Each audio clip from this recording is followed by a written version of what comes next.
Di Ikonium pun kedua rasul itu masuk ke rumah ibadat orang Yahudi, lalu mengajar sedemikian rupa, sehingga sejumlah besar orang Yahudi dan orang Yunani menjadi percaya.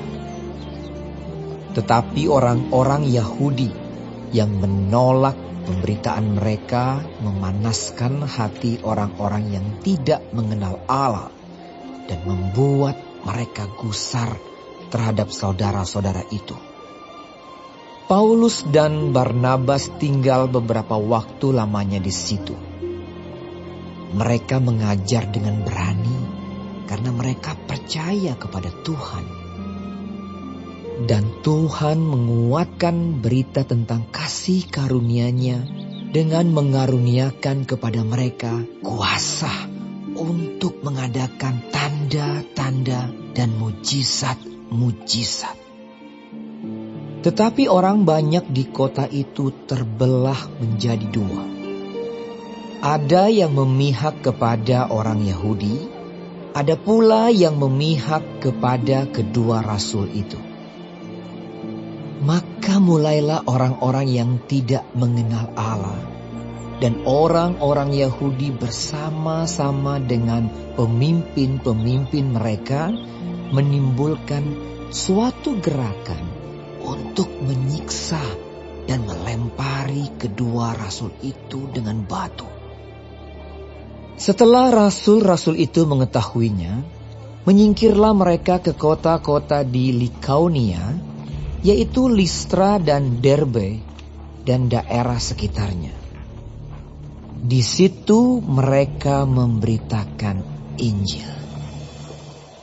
Di Listra ada seorang yang duduk saja karena lemah kakinya dan lumpuh sejak ia dilahirkan dan belum pernah dapat berjalan. Ia duduk mendengarkan ketika Paulus berbicara. Dan Paulus menatap dia dan melihat bahwa ia beriman dan dapat disembuhkan. Lalu kata Paulus dengan suara nyaring, "Berdirilah tegak di atas kakimu." Dan orang itu melonjak berdiri lalu berjalan kian kemari.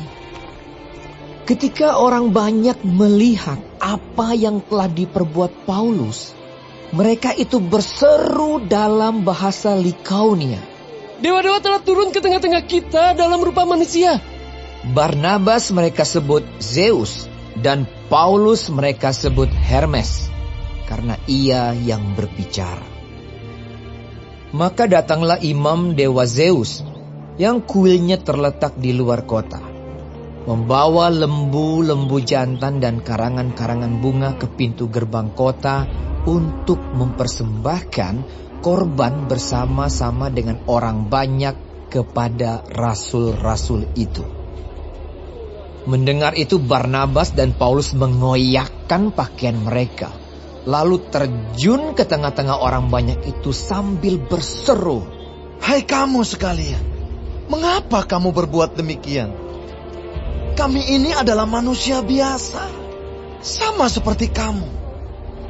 Kami ada di sini untuk memberitakan Injil kepada kamu, supaya kamu meninggalkan perbuatan sia-sia ini dan berbalik kepada Allah yang hidup, yang telah menjadikan langit dan bumi, laut dan segala isinya.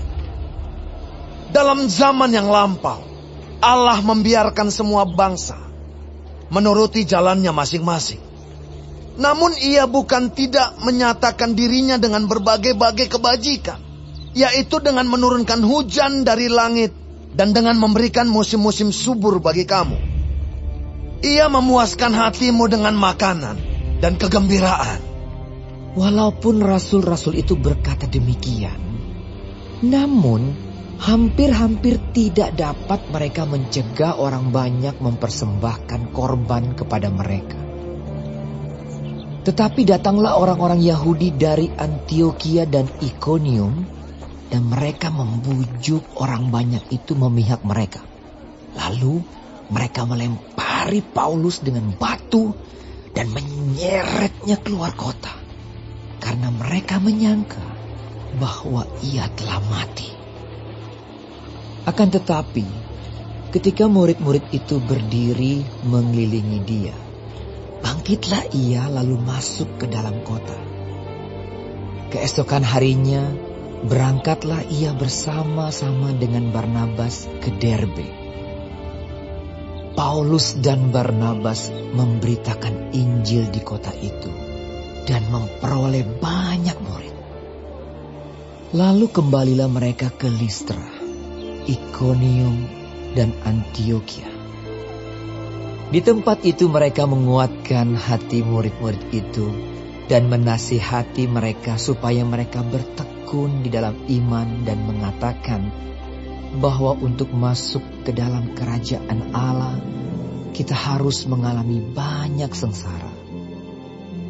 Di tiap-tiap jemaat rasul-rasul itu menetapkan penatua-penatua bagi jemaat itu, dan setelah berdoa dan berpuasa, mereka menyerahkan penatua-penatua itu kepada Tuhan yang adalah sumber kepercayaan mereka. Mereka menjelajah seluruh Pisidia dan tiba di Pamfilia. Di situ mereka memberitakan firman di Perga, lalu pergi ke Atalia di pantai. Dari situ berlayarlah mereka ke Antiokhia. Di tempat itulah mereka dahulu diserahkan kepada kasih karunia Allah untuk memulai pekerjaan yang telah mereka selesaikan. Setibanya di situ mereka memanggil jemaat berkumpul. Lalu mereka menceritakan segala sesuatu yang Allah lakukan dengan perantaraan mereka, dan bahwa Ia telah membuka pintu bagi bangsa-bangsa lain kepada iman. Di situ mereka lama tinggal bersama-sama dengan murid-murid itu.